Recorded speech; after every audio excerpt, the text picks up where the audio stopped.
جب اللہ تعالیٰ نے حضرت ابراہیم علیہ السلام کو بہت سارے اونٹ دیے، بہت ساری بکریاں دی، بہت ساری گائیں دی، اور ساتھ کہا واتخذ اللہ ابراہیم خلیلا، ہم نے ابراہیم کو دوست بنایا ہے، تو فرشتے کہنے لگے یا اللہ جسے اتنا کچھ دے اس نے دوست تو بننا ہی ہوتا ہے۔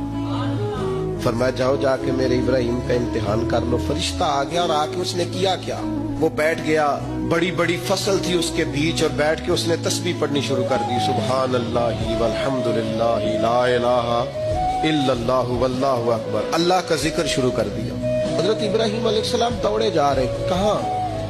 وہ کوئی میرے رب کی یاد کر رہا ہے، کوئی اس کی پاکیزگی، تسبیح، تحلیل، تکبیر بیان کر رہا ہے۔ اللہ کے خلیل کھڑے ہو گئے، فرشتہ تھا انسانی شکل میں، چپ کر گیا۔ فرمایا یار ایک دفعہ پھر نہیں ذکر کرتا میرے رب؟ لگا پہلے مرضی سے کر رہا، اب آپ کہتے ہیں تو جتنے آپ کے پاس بکریاں ساری لے لوں گا۔ فرمایا بس جا تیری ہوئی تو مجھے میرے رب کا ذکر سنا، تیری ساری ہوں۔ اس نے تھوڑی دیر ذکر کیا، چپ کر گیا۔ فرمایا دوبارہ ذکر کرنا میرے رب۔ کہنے لگا وہ ہو گیا، پہلے پیسے پورے ہو گئے آپ۔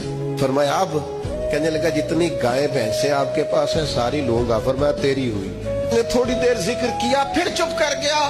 فرمایا اب کیا چاہیے؟ کہنے لگا صرف اونٹ بچے ہیں سارے دے دو، اللہ کا ذکر سنا دیتا ہوں۔ فرمایا تیرے ہوئے سارے، میرے رب کا ذکر سنا۔